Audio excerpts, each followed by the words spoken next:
Hi, ನಾನು from tech in Kannada. ಗಮನಿಸ್ತಾ ಇದ್ದಾರೆ, ಇವತ್ತು ನನ್ನ ಮುಂದೆ ರಿಯಲ್ಮಿ C30 ಒಂದು ಎಂಟ್ರಿ ಲೆವೆಲ್ನ ಸ್ಮಾರ್ಟ್ಫೋನ್ ಇರುವಂಥದ್ದು.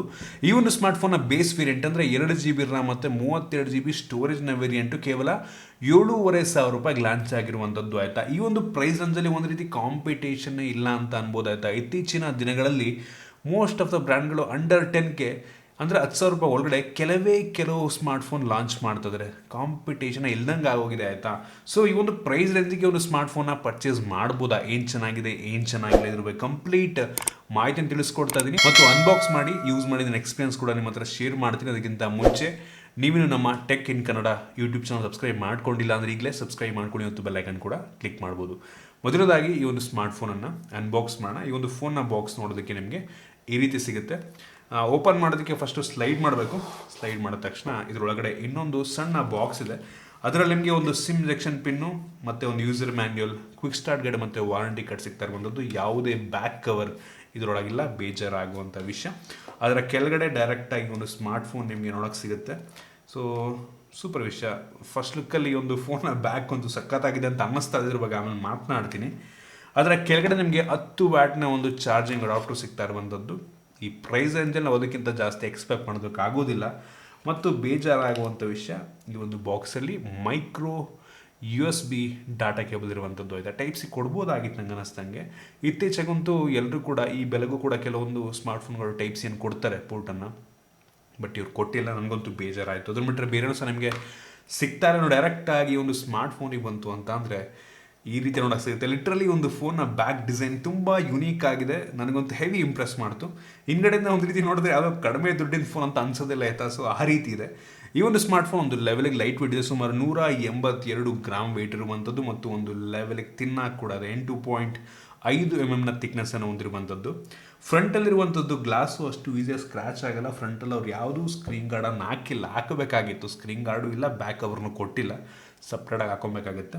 ಫ್ರಂಟಲ್ಲಿ ನಿಮಗೆ ಟಿಯರ್ ಡ್ರಾಪ್ ನಾಚ್ ಸಿಗ್ತಾ ಇರುವಂಥದ್ದು. ಬೆಸಲಿಗೆ ಬಂತು ಅಂದರೆ ಬಾಟಮ್ ಬೆಸಲ್ ಸ್ವಲ್ಪ ದೊಡ್ಡದಾಗಿದೆ. ಅದನ್ನ ಬಿಟ್ಟರೆ ಉಳಿದ ಕಡೆ ಎಲ್ಲ ಒಂದು ಲೆವೆಲಿಗೆ ಪರವಾಗಿಲ್ಲ, ಬಟ್ ಬಾಟಮ್ ಬೆಸಲ್ ಅಂತೂ ತುಂಬ ದೊಡ್ಡದಾಗಿದೆ. ಫ್ರಂಟಿಂದ ಒಂದು ನಾರ್ಮಲ್ ಲುಕ್ಕಿಂಗ್ ಫೋನು. ಯೂಶಲಿ ₹10,000 ಒಳಗಡೆ ಯಾವ ಫೋನ್ ತೊಗೊಂಡ್ರು ಕೂಡ ನಿಮಗೆ ಸಿಮಿಲರ್ ಲುಕ್ಕೇ ಸಿಗುತ್ತೆ. ಟಿಯರ್ ಡ್ರಾಪ್ ನಾಚ್ ಸಿಗುತ್ತೆ. ಎಷ್ಟು ಕೆಲವೊಂದು ಸ್ಮಾರ್ಟ್ಫೋನ್ ಅಲ್ಲಿ ಇಲ್ಲಿ ಒಂದೋ ಎರಡೋ ಸ್ಮಾರ್ಟ್ಫೋನ್ ನಿಮಗೆ ಪಂಚರ್ ಕ್ಯಾಮ್ರಾ ₹10,000 ಒಳಗಡೆ ಕೂಡ ಸಿಗಬಹುದು. ಇನ್ನು ಈ ಒಂದು ಫೋನ್ನ ಹಿಂದಕ್ಕೆ ಬಂತು ಅಂತ ಅಂದರೆ ಇದೊಂದು ಪ್ಲಾಸ್ಟಿಕ್ ಬ್ಯಾಕ್ ಆಯಿತಾ, ಬಟ್ ಸ್ಟಿಲ್ ಈ ಒಂದು ಫೋನ್ನ ಲುಕ್ ಇದಲ್ಲ ಹಿಂದ್ಗಡೆಯಿಂದ ಮತ್ತು ಫೀಲ್ ಕೂಡ ಅಷ್ಟೇ ತುಂಬ ಯುನೀಕ್ ಆಗಿರುವಂಥದ್ದು. ತುಂಬ ಡಿಫ್ರೆಂಟ್ ಟೆಕ್ಸ್ಚರ್ ಡಿಸೈನ್ ಅಂತ ಅನ್ನಿಸ್ತು ನನಗೆ. ಲುಕ್ ಅಷ್ಟೇ ಅಲ್ಲ, ಫೀಲ್ ಕೂಡ ಹಂಗೆ ಇದೆ. ಕೈಲಿ ಹಿಡ್ಕೊಂಡ್ರು ಕೂಡ ಒಂದು ಗ್ರಿಪ್ ತುಂಬ ಚೆನ್ನಾಗಿ ಸಿಗುತ್ತೆ. ಆಯಿತಾ, ಒಂಥರ ಫೈಲ್ ರೀತಿ ಇದೆ ಹಿಂದ್ಗಡೆ. ತುಂಬ ಯುನೈಟ್ ಡಿಸೈನ್, ತುಂಬ ಪ್ರೀಮಿಯಂ ಫೀಲ್ನ ಕೊಡುತ್ತೆ ಹಿಂದ್ಗಡೆಯಿಂದ. ಇಂಪ್ರೆಸ್ ಮಾಡೋದು ಹೆವಿ. ಮತ್ತು ಸ್ಮಡ್ಜಸ್ ಆದರೂ ಕೂಡ ಅಷ್ಟೊಂದು ಕಾಣೋದಿಲ್ಲ, ಗೊತ್ತೇ ಆಗಲ್ಲ ಸ್ಮಡ್ಜಸ್ ಆಗಿದೆ ಹಂಗೆ ಅಂತ. ಹಿಂದ್ಗಡೆ ನಿಮಗೆ ಸಿಂಗಲ್ ಕ್ಯಾಮ್ರಾ ಸಿಗ್ತಾ ಇರುವಂಥದ್ದು ಮತ್ತು ಸಿಂಗಲ್ LED ಫ್ಲ್ಯಾಶ್ ಇದೆ. ಈ ಒಂದು ಫೋನಲ್ಲಿ ಯಾವುದೇ ಫಿಂಗರ್ ಪ್ರಿಂಟ್ ಸೆನ್ಸರ್ನ ಕೊಟ್ಟಿಲ್ಲ. ಫ್ರಂಟಲ್ಲೂ ಇಲ್ಲ, ಬ್ಯಾಕಲ್ಲೂ ಇಲ್ಲ, ಫಿಂಗರ್ ಪ್ರಿಂಟ್ ಸೆನ್ಸರೇ ಇಲ್ಲ. ಮತ್ತು ಈ ಒಂದು ಫೋನ್ನ ಫ್ರೇಮ್ ಕೂಡ ಪ್ಲಾಸ್ಟಿಕ್ ಫ್ರೇಮ್ ಆಬ್ವಿಯಸ್ಲಿ. ಈ ಒಂದು ಫೋನಲ್ಲಿ ನೀವು ಆಗಲೇ ಹೇಳ್ದಂಗೆ ಮೈಕ್ರೋ USB ಪೋರ್ಟ್ ಇದೆ, 3.5 ಹೆಡ್ಫೋನ್ ಜಾಕ್ಸ್ ಇರುವಂಥದ್ದು ಮತ್ತು ಡೆಡಿಕೇಟೆಡ್ SD ಕಾರ್ಡ್ ಸ್ಲಾಟ್ ಕೂಡ ಇದೆ. ಸೊ ಓವರಾಲ್ ಡಿಸೈನ್ ಮತ್ತು ಬಿಲ್ಡ್ ಕ್ವಾಲಿಟಿ ಒಂದು ಪ್ರೈಸ್ನೊಂದಿಗೆ ಚೆನ್ನಾಗಿದೆ. ಈ ಒಂದು ಬೆಲೆಗೆ ಒಂದು ಒಳ್ಳೆಯ ಲುಕ್ ಅಂತ ಪರ್ಸನ್ ಅನ್ನಿಸ್ತಾರೆ. ಈ ಬ್ಯಾಕ್ ಡಿಸೈನ್ಗೆ ನನಗೆ ಹೆವಿ ಇಂಪ್ರೆಸಿವ್ ಅನಿಸಿತ್ತು. ಒಳ್ಳೆ ಲುಕ್ಕು, ಕಡಿಮೆ ದುಡ್ಡಿನ ಅಂತ ಅನ್ಸಲ್ಲ, $7,500 ಅಂತ ಅನ್ಸಲ್ಲ. ಸೊ ಅದರಿಂದ ತುಂಬ ಇಂಪ್ರೆಸ್ ಮಾಡ್ತು. ಡಿಸೈನ್ ಬಿಲ್ಡ್ ಕ್ವಾಲಿಟಿ ಸೂಪರ್ ಆಗಿದೆ. ಇನ್ನು ಡಿಸ್ಪ್ಲೇ ಬಗ್ಗೆ ಮಾತನಾಡಬೇಕಂತ ಅಂದರೆ ಒಂದು ಫೋನಲ್ಲಿ 6.5 ಇಂಚಿನ HD+ ರೆಸೊಲ್ಯೂಷನ್ ಹೊಂದಿರುವಂಥ IPS LCD ಡಿಸ್ಪ್ಲೇ ಇರುವಂಥದ್ದು. ಈ ಒಂದು ಡಿಸ್ಪ್ಲೇ ಆಬ್ವಿಯಸ್ಲಿ 60 ಹರ್ಟ್ಸ್ನ ರಿಫ್ರೆಶ್ ರೇಟನ್ನು ಹೊಂದಿರುವಂಥದ್ದು ಮತ್ತು 400 ನಿಟ್ಸ್ನ ಬ್ರೈಟ್ನೆಸ್ಸನ್ನು ಹೊಂದಿರುವಂಥದ್ದು. ಆಯಿತಾ, ಹೆವಿ ಬ್ರೈಟ್ ಅನ್ನಲ್ಲ. ಈ ಒಂದು ಬೆಲೆಗೆ ಒಂದು ಲೆವೆಲಿಗೆ ಡಿಸ್ಪ್ಲೇ ಚೆನ್ನಾಗಿದೆ ಅಂತೀನಿ. ನಿಮಗೆ ಈ ಒಂದು ಬೆಲೆಗೆ ಆಲ್ಮೋಸ್ಟ್ ಯಾವ ಫೋನ್ ತೊಗೊಂಡ್ರು ಕೂಡ ಸಿಮಿಲರ್ ಡಿಸ್ಪ್ಲೇ ಸಿಗುತ್ತೆ. ವ್ಯೂಯಿಂಗ್ ಆ್ಯಂಗಲ್ ಕೂಡ ಒಂದು ಲೆವೆಲಿಗೆ ಚೆನ್ನಾಗಿದೆ. ಕಲರ್ಸ್ ಎಲ್ಲ ಪರವಾಗಿಲ್ಲ, ಒಂದು ಲೆವೆಲ್ಗೆ ಹೆವಿ ಜಾಸ್ತಿ ಅಮೋಲ್ಡ್ ಡಿಸ್ಪ್ಲೇ ಲೆವೆಲ್ಗೆಲ್ಲ ಎಕ್ಸ್ಪೆಕ್ಟ್ ಮಾಡೋದಕ್ಕೆ ಹೋಗ್ಬೇಡಿ. ಆಯಿತಾ, ಚೆನ್ನಾಗಿದೆ ಡಿಸ್ಪ್ಲೇ, ಒಂದು ಬೆಲೆಗೆ ಸಾಕು ಅನ್ಕೊತೀನಿ. ಯೂಶ್ವಲಿ ಈ ಒಂದು ಪ್ರೈಸ್ ರೇಂಜಲ್ಲಿ ಯಾರೇ ಫೋನ್ ತೊಗೊಂಡ್ರು ಕೂಡ ಒಂದು ಬೇಸಿಕ್ ಯೂಸಿಗೆ ತೊಗೋತಾರೆ. ಯಾರೋ ಹೆವಿ ಗೇಮರ್ಗಳೆಲ್ಲ ಈ ಒಂದು ಬೆಲೆಗೆ ಫೋನ್ ತೊಗೊಳ್ಳಲ್ಲ. ಸೊ ಅವರಿಗೆಲ್ಲ ನಂಗೆ ಅನ್ನಿಸ್ದಾಗ ಒಂದು ಮೀಡಿಯಾ ಕನ್ಸಂಪ್ಷನಿಗೆ ಡಿಸ್ಪ್ಲೇ ಓಕೆ ಅನ್ನಿಸ್ತು, ಪರವಾಗಿಲ್ಲ. ಬಿಸಿಲಿಗೆ ಹೋದರೆ ಅಷ್ಟೊಂದು ಬ್ರೈಟಾಗಿ ಕಾಣಲ್ಲ. ನಿಮಗೆ ಮನೆಯೊಳಗೆಲ್ಲ ಯೂಸ್ ಮಾಡೋಕ್ಕೇನು ತೊಂದರೆ ಇಲ್ಲ, ಬಟ್ ಬಿಸಿಲಿಗೆ ಹೋದರೆ ಸ್ವಲ್ಪ ಡಿಮ್ ಆಗುತ್ತೆ ಅಷ್ಟೇ. ಅಂದರೆ ಕಾಣಲ್ಲ ನಿಮ್ಗೆ ಅಷ್ಟೊಂದು ಈಸಿಯಾಗಿ. ನೋಡ್ಬೇಕು, ಫುಲ್ ಹಿಂಗೆ ಇಟ್ಕೊಂಡೆಲ್ಲ ನೋಡ್ಬೇಕು ಅಷ್ಟೇ, ಇನ್ನೇನೂ ಇಲ್ಲ. ಇನ್ನು ರ್ಯಾಮ್ ಮತ್ತು ಸ್ಟೋರೇಜ್ ಬಗ್ಗೆ ಮಾತನಾಡಬೇಕಂತ ಅಂದರೆ ಇದು ಸದ್ಯಕ್ಕೆ 2 ವೇರಿಯಂಟಲ್ಲಿ ಲಾಂಚ್ ಆಗಿದೆ. 2GB RAM ಮತ್ತು 32GB ಸ್ಟೋರೇಜು, ಮತ್ತು ಇನ್ನೊಂದು 3GB RAM ಮತ್ತು 32GB ಸ್ಟೋರೇಜು. ಹಾಗೆ ನನಗೆ ಬೇಸ್ ವೇರಿಯಂಟು 7,500, ಇನ್ನೊಂದು 3 GB ರ್ಯಾಮ್ನ ವೇರಿಯಂಟು 8,200-300 ರೂಪಾಯಿಗೆ ಲಾಂಚ್ ಆಗಿರುವಂಥದ್ದು. ಸೊ ತೊಗೊಂಡ್ರೆ ನೋಡಿ, ಬಡ್ಜೆಟ್ ಇದು ಮಾಡಿಕೊಂಡು ಜಾಸ್ತಿ ಇದೆ, 3 GB ರ್ಯಾಮ್ ವೇರಿಯಂಟನ್ನ ತಗೊಳ್ಳಿ, ಸ್ವಲ್ಪ ಇಂಪ್ರೂವ್ಮೆಂಟ್ಸ್ ಕಾಣುತ್ತೆ ನಿಮಗೆ ಮಲ್ಟಿ ಟಾಸ್ಕಿಂಗ್ ಅಷ್ಟೇ, ಇನ್ನೇನೂ ಇಲ್ಲ.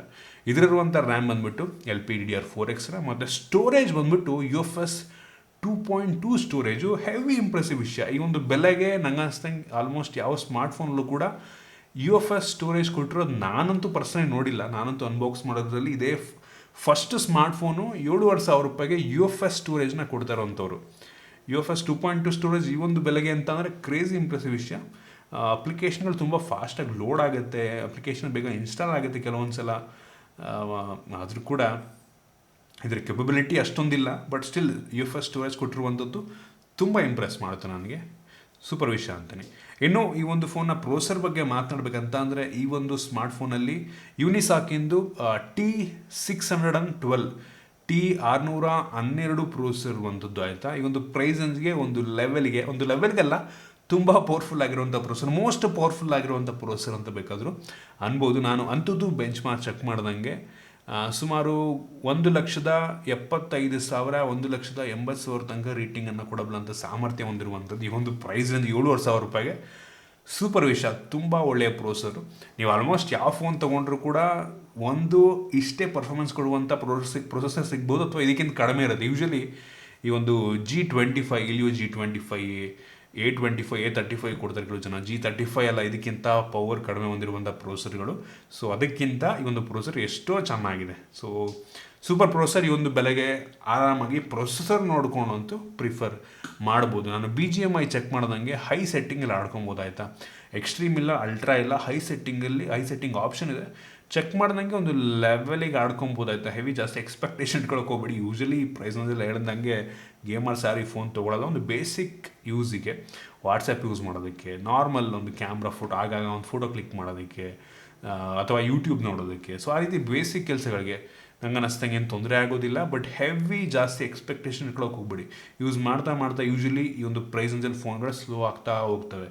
ಸೊ ಇದು ಆ್ಯಂಡ್ರಾಯ್ಡ್ ಗೋ ಎಡಿಷನ್ ಆಯಿತಾ. So lighter version of Android. So ಅದರಿಂದ ಜಾಸ್ತಿ ಎಕ್ಸ್ಪೆಕ್ಟೇಷನ್ ಇಟ್ಕೊಳಕ್ಕೆ ಹೋಗ್ಬೇಡಿ. ಒಟ್ಟಿಗೆ ಚೆನ್ನಾಗಿದೆ, ಬೇಸಿಕ್ ಯೂಸಿಗೆಲ್ಲ ಏನು ತೊಂದರೆ ಇಲ್ಲ. ಒಟ್ಟಿಗೆ ನೀವು 15,000 20,000 ಫೋನ್ ಲೆವೆಲ್ಗೆಲ್ಲ ನೀವು ಜಾಸ್ತಿ ಎಕ್ಸ್ಪೆಕ್ಟೇಷನ್ ಇಟ್ಕೊಂಡ್ರೆ ನಿಮಗೆ ಬೇಜಾರಾಗುತ್ತೆ, ಯಾಕೆ ತಾನೇ ಫೋನ್ ತೊಗೊಂಡು ಅಂತ ಅನ್ಸೋಕ್ಕೆ ಶುರುವಾಗುತ್ತೆ. ಸೊ ಬೆಲೆ ನೋಡಿಕೊಂಡು ಫೋನ್ ತೊಗೊಬೇಕು ಅಷ್ಟೇ. ಇನ್ನು ಈ ಒಂದು ಫೋನ್ನ ಕ್ಯಾಮ್ರಾ ಬಗ್ಗೆ ಮಾತನಾಡಬೇಕಂತಂದರೆ ತುಂಬ ಸಿಂಪಲ್ಲು. ಸುಮ್ಮನೆ ಬೇಕಾಬಿಟ್ಟು ಕ್ಯಾಮ್ರಾ ಕೊಟ್ಟಿಲ್ಲ ಅವರು. ಫ್ರಂಟಲ್ಲೊಂದು ಕ್ಯಾಮ್ರಾ ಇದೆ, ಬ್ಯಾಕಲ್ಲೊಂದು ಕ್ಯಾಮ್ರಾ ಇದೆ. ಈ ಒಂದು ರೇರ್ ಕ್ಯಾಮ್ರಾ 8 MP ಕ್ಯಾಮ್ರಾ ಆಯಿತಾ. ಇದು ತೆಗೆಯುವಂಥ ಫೋಟೋ ಚೆನ್ನಾಗಿದೆ, ಬೆಲೆಗೆ ತಕ್ಕ ರೀತಿಯಲ್ಲಿ. ಈ ಬೆಲೆಗೆ ನಂಗೆ ಅನ್ನಿಸ್ದಂಗೆ ಓಕೆ ಅನ್ನಿಸ್ತು ನನಗೆ. ಹೆವಿ ಜಾಸ್ತಿ ನಾನು ಬೇರೆ ಫೋನ್ಗಳನ್ನ ಕೂಡ ನೋಡಿದ್ದೀನಿ ಒಂದು ಪ್ರೈಸಂಜಿ, ಅದು ಕೂಡ ಆಲ್ಮೋಸ್ಟ್ ಸಿಮ್ಲರ್ ಕ್ವಾಲಿಟಿಯ ಫೋಟೋನೇ ಪ್ರೊಡ್ಯೂಸ್ ಮಾಡ್ತವೆ. ಇದು ಕೂಡ ಹಾಗೆ ಇದೆ. ಫ್ರಂಟ್ ಕ್ಯಾಮ್ರಾ ಕೂಡ ಅಷ್ಟೇ ನನಗೆ ಕ್ರೇಜಿ ಇಂಪ್ರೆಸಿವ್ ಅನ್ನಲ್ಲ. ಬೆಲೆ ನೋಡಿಕೊಂಡು ಈ ಪ್ರೈಸಂಜ್ ಇರುವಂಥ ಸ್ಮಾರ್ಟ್ಫೋನ್ಗಳು ನೋಡ್ಕೊಂಡು ನಾವು ಕಂಪೇರ್ ಮಾಡಿಕೊಂಡ್ರೆ ನನಗೇನೋ ಫ್ರಂಟ್ ಕ್ಯಾಮ್ರಾ ಕೂಡ ಓಕೆನೋ. ಸೊ ಸ್ಯಾಂಪಲ್ಸ್ ನಿಮಗೆ ತೋರಿಸ್ತಾ ಇದ್ದೀವಿ, ನೋಡ್ಕೊಂಡು ನೀವೇ ಜಡ್ಜ್ ಮಾಡ್ಬೋದು. ಸೊ ಈ ಬೆಲೆಗೆ ತಕ್ಕ ರೀತಿಯಲ್ಲ ಕ್ಯಾಮ್ರಾ, ಬಟ್ ಹೆವಿ ಜಾಸ್ತಿ ಎಕ್ಸ್ಪೆಕ್ಟೇಷನ್ ಇಟ್ಕೊಳ್ಳೋದಕ್ಕೆ ಹೋಗ್ಬೇಡಿ ಕ್ಯಾಮ್ರಾದಲ್ಲೂ ಕೂಡ. ಇನ್ನು ಸೆಕ್ಯೂರಿಟಿ ಬಗ್ಗೆ ಮಾತನಾಡಬೇಕಂತಂದ್ರೆ ಆಗಲಿದಂಗೆ ಇದರಲ್ಲಿ ಯಾವುದೇ ಫಿಂಗರ್ ಪ್ರಿಂಟ್ ಸೆನ್ಸರ್ ಇಲ್ಲ. ಈ ಒಂದು ಬೆಲೆಗೆ ನಿಮಗೆ ಕೆಲವೊಂದು ಸ್ಮಾರ್ಟ್ಫೋನ್ಗಳಲ್ಲಿ ಫಿಂಗರ್ ಪ್ರಿಂಟ್ ಸೆನ್ಸರ್ ಕೂಡ ಸಿಗುತ್ತೆ ಆಯಿತಾ. ಬ್ಯಾಕಲ್ಲಿರುವಂಥ ಫಿಂಗರ್ ಪ್ರಿಂಟ್ ಸೆನ್ಸರ್ 7,000-7,500ಕ್ಕೂ ಸಿಗುತ್ತೆ. ಬಟ್ ಇವ್ರು ಕೊಟ್ಟಿದ್ರೆ ಚೆನ್ನಾಗಿರ್ತಿತ್ತು ನಂಗೆ ಅನ್ನಿಸ್ತಂಗೆ. ಬ್ಯಾಕಲ್ಲಿ ಅಟ್ಲೀಸ್ಟ್ ಕೊಟ್ಟಿದ್ರೆ ಅಥವಾ ಸೈಡಲ್ಲಿ ಕೊಟ್ಟಿದ್ರೆ ಇನ್ನೂ ಚೆನ್ನಾಗಿರ್ತಾ ಇತ್ತು, ಹೆವಿ ಇಂಪ್ರೆಸಿವ್ ಆಗಿರ್ತಿತ್ತು ಕೊಟ್ಟಿದ್ರೆ. ಬಟ್ ಕೊಟ್ಟಿಲ್ಲ. ಬಟ್ ಫೇಸ್ ಅನ್ಲಾಕ್ ಇದೆ. ಫೇಸ್ ಅನ್ಲಾಕು ಫಾಸ್ಟ್ ಆಗಿದೆ, ತುಂಬ ಫಾಸ್ಟಾಗಿ ನೋಡ್ತಾ ಇದ್ದೀರಾ, ಪಟ್ ಅಂತ ಅನ್ಲಾಕ್ ಮಾಡುತ್ತೆ. ಇಂಪ್ರೆಸಿವ್ ಆಗಿದೆ, ಸಖತ್ ಫಾಸ್ಟ್ ಆಗಿದೆ ಒಟ್ಟಿಗೆ. ಇನ್ನು ಬ್ಯಾಟ್ರಿ ಬಗ್ಗೆ ಮಾತನಾಡಬೇಕಂತ ಅಂದರೆ ಈ ಒಂದು ಫೋನಲ್ಲಿ 5,000 mAh ಕೆಪಾಸಿಟಿ ಬ್ಯಾಟ್ರಿ ಇದೆ. ಒಳ್ಳೆ ವಿಷಯ. ಈ ಒಂದು ಬೆಲೆಗೆ 5,000 ಸೂಪರ್. ಮತ್ತು ಬಾಕ್ಸ್ ಒಳಗೆ 10 ವ್ಯಾಟ್ನ ಚಾರ್ಜರ್ ಕೊಟ್ಟಿದ್ದಾರೆ. ಇದು ಕೂಡ ರೀಸನಬಲ್ ಅಂತೀನಿ. ಈ ಒಂದು ಬೆಲೆಗೆ ಯಾರು ಕೂಡ 18 ವ್ಯಾಟು 30 ವ್ಯಾಟ್ ಎಲ್ಲ ಕೊಡಲ್ಲ ನಿಮಗೆ. 10 ವ್ಯಾಟ್ ಓಕೆ ಅಂತೀನಿ. ಸ್ವಲ್ಪ ಸ್ಲೋಗಿ ಚಾರ್ಜ್ ಮಾಡುತ್ತೆ. ನಾವು ಕೊಡ್ತಿರೋ ಬೆಲೆಗೆ ಓಕೆ ಅಂತೀನಿ. ಇನ್ನು ಸ್ಪೀಕರ್ ಬಗ್ಗೆ ಮಾತನಾಡಬೇಕಂತಂದರೆ ಬಾಟಮ್ ಫೈರಿಂಗು, ಸಿಂಗಲ್ಲು ಮೋನೋ ಸ್ಪೀಕರ್ನ ಕ್ಲಾರಿಟಿ ಓಕೆ, ಕ್ರೇಜಿ ಇಂಪ್ರೆಸಿವ್ ಅಲ್ಲ, ಚೆನ್ನಾಗಿದೆ, ಪರವಾಗಿಲ್ಲ. ಕ್ಲಾರಿಟಿ ಚೆನ್ನಾಗಿದೆ, ಹೆವಿ ಜೋರಾಗಿ ಏನು ಕೇಳುತ್ತೆ ಅಂತ ಅನಿಸಿಲ್ಲ. ಒಟ್ಟಿಗೆ ನೀವು ಈ ಪ್ರೈಸ್ ಅಂಜಲ್ಲಿ ನಾನು ಚೆಕ್ ಮಾಡಿರೋ ಹಂಗೆ ಯಾವ್ದು ತೊಗೊಂಡ್ರು ಕೂಡ ಸಿಮ್ಲರ್ ಸೌಂಡೇ ಬರುತ್ತೆ, ಸೌಂಡೇ ಪ್ರೊಡ್ಯೂಸ್ ಮಾಡುತ್ತೆ. ಸೊ ನನಗೆ ಸ್ಪೆಷಲ್ ಅಂತ ಅನಿಸಿಲ್ಲ. ಒಟ್ಟಿಗೆ ಬೆಲೆಗೆ ತಕ್ಕ ರೀತಿಯಲ್ಲಿದೆ ಸ್ಪೀಕರ್ ಕೂಡ. ಇನ್ನು OSನ ಬಗ್ಗೆ ಮಾತನಾಡಬೇಕಂತ ಇದರಲ್ಲಿ ಆ್ಯಂಡ್ರಾಯ್ಡ್ 11ನ ಬೇಸ್ಕೊಂಡು ಆಗ್ತಿರುವಂಥ Realme UI ಇರುವಂಥದ್ದು ಆಯಿತಾ. ಸೊ ಇದು ಲೈಟರ್ ವರ್ಷನ್ ಆಫ್ ಆ್ಯಂಡ್ರಾಯ್ಡು ಗೋ ಎಡಿಷನ್ನು. ನನಗನ್ಸಿದ್ದೇನಪ್ಪ ಅಂತಂದರೆ ಕೆಲವೊಂದು ಬೇಡದಿರೋಂಥ ಅಪ್ಲಿಕೇಶನ್ ಇದೆ. ಆಲ್ರೆಡಿ ಇದ್ರಲ್ಲಿ ರ್ಯಾಮ್ ಕಡಿಮೆ ಇದೆ, ಆಲ್ರೆಡಿ ಸ್ಟೋರೇಜ್ ಕಡಿಮೆ ಇದೆ. ಅದರಲ್ಲೂ ಈ ಒಂದು ಸ್ಪಾಟಿಫೈ, ಫೋನ್ಪೇ ಆಲ್ರೆಡಿ ಮುಂಚೆನೇ ಜೋಶ್ ಇವನ್ನೆಲ್ಲ ಮುಂಚೆನೇ ಇನ್ಸ್ಟಾಲ್ ಮಾಡಿದ್ದಾರೆ. ಅದರ ಅವಶ್ಯಕತೆ ಇರಲಿಲ್ಲ ನಂಗೆ ಅನ್ನಿಸ್ದಂಗೆ. ಸೊ ನೀವೇ ಅನ್ಇನ್ಸ್ಟಾಲ್ ಮಾಡ್ಕೊಂಡು ಹೊಡೋದು ಅಲ್ಲಿ ಏನಕ್ಕೆ ಅಂದರೆ ಬೇಡದಿರೋಂಥ ಅಪ್ಲಿಕೇಶನ್ ದಯವಿಟ್ಟು ಅನ್ಇನ್ಸ್ಟಾಲ್ ಮಾಡ್ಕೊಳ್ಳಿ. ಇದೇನು ಹೆವಿ ಹೈ ಎಂಡ್ ಫೋನ್ ಅಲ್ಲ, ಎಂಟ್ರಿ ಲೆವೆಲ್ ಸ್ಮಾರ್ಟ್ ಫೋನು. ಅದರಲ್ಲೂ ಬೇರೆ ಬೇರೆ ಬೇಡದಿರೋದೆಲ್ಲ ಹಾಕಿದರೆ ಮತ್ತೆ ಮೊದಲೇ ಸ್ಲೋ ಈ ರೀತಿ ಫೋನ್ಗಳು, ಅದರಲ್ಲೂ ಇನ್ನೂ ಸ್ಲೋ ಆಗಿ ಶುರು ಆಗುತ್ತೆ. ಸೊ ಅದರಿಂದ ಸ್ಮೂತಾಗೇನೋ ಕೆಲಸ ಮಾಡ್ತಾಯಿದೆ, ನನಗೆ ಎಲ್ಲೂ ಕೂಡ ಲ್ಯಾಗಿ ಅಂತ ಅನಿಸಿಲ್ಲ ಸದ್ಯಕ್ಕೆ ಇಲ್ಲಿವರೆಗೂ. ಒಟ್ಟಿಗೆ ಅದೇ ಕೆಲವೊಂದು ಬೇಡದಿರೋಂಥ ಅಪ್ಲಿಕೇಶನ್ ಇದೆ, ಅನ್ಇನ್ಸ್ಟಾಲ್ ಮಾಡ್ಕೊಳ್ಳಿ. ಇದೊಂದು ರೀತಿ ನಿಯರ್ಲಿ ಸ್ಟಾಕ್ ಆ್ಯಂಡ್ರಾಯ್ಡ್ ಎಕ್ಸ್ಪೀರಿಯನ್ಸ್ ನೀಡುತ್ತೆ, ಅದೇ ಒಂದು ಖುಷಿ ವಿಷಯ ನಂಗೆ ಅನ್ನಿಸ್ದಂಗೆ. ಸೊ ವಾಯ್ಸ್ ವೈಸು ನನಗೇನೋ ಇಂಪ್ರೆಸ್ ಮಾಡ್ತು, ಬಟ್ ಗೊತ್ತಿಲ್ಲ ಇವರು ಫ್ಯೂಚರ್ ಅಪ್ಡೇಟ್ ಹೆಂಗೆ ಕೊಡ್ತಾರೆ ಅಂತ ರಿಯಲ್ಮಿ ಅವರು. ಮೋಸ್ಟ್ಲಿ 1 ವರ್ಷ 2 ವರ್ಷ ಹಬ್ಬ ಅಂದರೆ ಕೊಡ್ಬೋದು. ಯೂಶ್ವಲಿ ಎಂಟ್ರಿ ಲೆವೆಲ್ ಸ್ಮಾರ್ಟ್ಫೋನ್ಗಳಿಗೆ ಆ್ಯಂಡ್ರಾಯ್ಡ್ ಅಪ್ಡೇಟ್ ತುಂಬ ಕಡಿಮೆ ಆಯಿತಾ. ಸೊ ಐ ಹೋಪ್ ಇದಕ್ಕೆ ಆ್ಯಂಡ್ರಾಯ್ಡ್ 12 ಅಪ್ಡೇಟ್ ಬರುತ್ತೆ ಅಂತ. ಬಟ್ ಈಗ ಆ್ಯಂಡ್ರಾಯ್ಡ್ 11 ಇದೆ, ಇದರಲ್ಲಿ 12 ಲೇಟೆಸ್ಟ್ ಆ್ಯಂಡ್ರಾಯ್ಡ್ 12 ಇದೆ, ಇನ್ನೂ ಚೆನ್ನಾಗಿರ್ತದೆ ನಂಗೆ ಅನ್ನಿಸ್ತಂಗೆ. ಇದನ್ನು ಬಿಟ್ಟರೆ ಈ ಒಂದು ಫೋನ್ ನಿಮಗೆ ಯಾವುದೇ ಡ್ಯುಯಲ್ ಬ್ಯಾಂಡ್ ವೈಫೈ ಸಪೋರ್ಟ್ ಇಲ್ಲ, ಕೇವಲ 2.4 GHz ವೈಫೈ ಸಪೋರ್ಟ್ ಇದೆ. ಸೊ ಡೌನ್ಲೋಡ್ ಆಗೋದು ತುಂಬ ಸ್ಲೋ. ನಾನು BGMI ಇನ್ಸ್ಟಾಲ್ ಮಾಡೋದಕ್ಕೆ 1.5 GB ಹೆವಿ ಒಂಥರ ಫಾಸ್ಟಾಗೇ ಮಾಡುತ್ತೆ, 2.4 GHz ಇದ್ರೂ ಕೂಡ, ಬಟ್ ಸ್ಟಿಲ್ ನನಗೆ ಸ್ಲೋ ಅಂತ ಅನ್ನಿಸ್ತು. ಮತ್ತು ಇದರಲ್ಲಿ ಬ್ಲೂಟೂತ್ 5.0 ಕೂಡ ಇರುವಂಥದ್ದು, ಮತ್ತು ಯಾವುದೇ ಕ್ಯಾರಿಯರ್ ಅಗ್ರಿಗೇಷನ್ ನಿಮಗೆ ಈ ಒಂದು ಫೋನಲ್ಲಿ ಸಿಗೋದಿಲ್ಲ. ಸೊ ಇದಿಷ್ಟು ಈ ಒಂದು ಸ್ಮಾರ್ಟ್ ಫೋನಿಂದು ಕೆಲವೊಂದು ಬೇಸಿಕ್ ಸ್ಪೆಸಿಫಿಕೇಷನ್ನು. ನನಗನ್ನಿಸ್ದಂಗೆ ಈ ಒಂದು ಸ್ಮಾರ್ಟ್ಫೋನ್ ಈ ಒಂದು ಪ್ರೈಸ್ ರೇಂಜಿಗೆ ಒಂದು ಒಳ್ಳೆ ಲುಕ್ಕನ್ನು ಹೊಂದಿರುವಂಥ ಸ್ಮಾರ್ಟ್ಫೋನ್, ಒಳ್ಳೆ ಸ್ಟೋರೇಜನ್ನು ಹೊಂದಿರುವಂಥ, ಒಳ್ಳೆ ಪ್ರೊಸೆಸರ್ನ ಹೊಂದಿರುವಂಥ, ಒಂದು ಲೆವೆಲಿಗೆ ಒಳ್ಳೆ ಡಿಸ್ಪ್ಲೇನ, ಈ ಪ್ರೈಸ್ ರೇಂಜಿಗೆ ಒಳ್ಳೆ ಡಿಸ್ಪ್ಲೇನ ಹೊಂದಿರುವಂಥ ಸ್ಮಾರ್ಟ್ಫೋನ್ ಅಂತ ಬೇಕಾದರೂ ಅನ್ಬೋದು. ನನಗೆ ಒಂದು 2-3 ಫೀಚರ್ ಇರಬೇಕಾಗಿತ್ತು ಅನಿಸಿದ್ದು. ಒಂದು ಫಿಂಗರ್ ಪ್ರಿಂಟು, ಅದನ್ನು ಬಿಟ್ಟರೆ ಇದರಲ್ಲಿ ಬ್ಯಾಕ್ ಕವರ್ ಕೊಟ್ಟರೆ ಚೆನ್ನಾಗಿರ್ತಿತ್ತು. ಈ ಒಂದು ಸ್ಕ್ರೀನ್ ಗಾರ್ಡ್ ಮುಂಚೆನೇ ಹಾಕಿದ್ರೆ ಚೆನ್ನಾಗಿ ಸ್ವಲ್ಪ ದುಡ್ಡು ಸೇವ್ ಆಗ್ತಾಯಿತ್ತು. 100-200 ಆದರೂ ಪರವಾಗಿಲ್ಲ, ಒಂದು ಸ್ವಲ್ಪ ದುಡ್ಡು ಸೇವ್ ಆಗ್ತಾಯಿತ್ತು ಅಂತ ಅನ್ಸುತ್ತೆ ನಂಗೆ ಅನ್ನಿಸ್ದಂಗೆ. ಒಂದು ಖುಷಿ ವಿಷಯ, ಅಟ್ಲೀಸ್ಟ್ ಬಾಕ್ಸ್ ಒಳಗೆ ಚಾರ್ಜರ್ ಕೊಟ್ಟಿದ್ದಾರೆ. ಫಿಂಗರ್ ಪ್ರಿಂಟ್ ಸೆನ್ಸಾರ್ ಕೊಟ್ಟಿದ್ರೆ ಸಖತ್ತಾಗಿರ್ತಾಯಿತ್ತು, ಬಟ್ ಕೊಟ್ಟಿಲ್ಲ. ಅದನ್ನು ಬಿಟ್ಟರೆ ನಂಗೆ ಉಳಿದಂಗೆ ಈ ಒಂದು ಸ್ಮಾರ್ಟ್ಫೋನ್ ಸ್ಪೆಸಿಫಿಕೇಷನ್ ಲೆವೆಲಿಗೆ ರೀಸನಬಲ್ ಆಗಿದೆ. ಒಂದೇನಪ್ಪ ಅಂತ ಅಂದರೆ ನಿಮಗೆ ಇದಕ್ಕಿಂತ 1,000 ಅಥವಾ 1,500 ಬಡ್ಜೆಟ್ ಜಾಸ್ತಿ ಮಾಡಿಕೊಂಡ್ರೆ ಇದಕ್ಕಿಂತ ಒಳ್ಳೆ ಫೋನ್ಗಳು ಸಿಗ್ತಾವೆ ನಿಮಗೆ.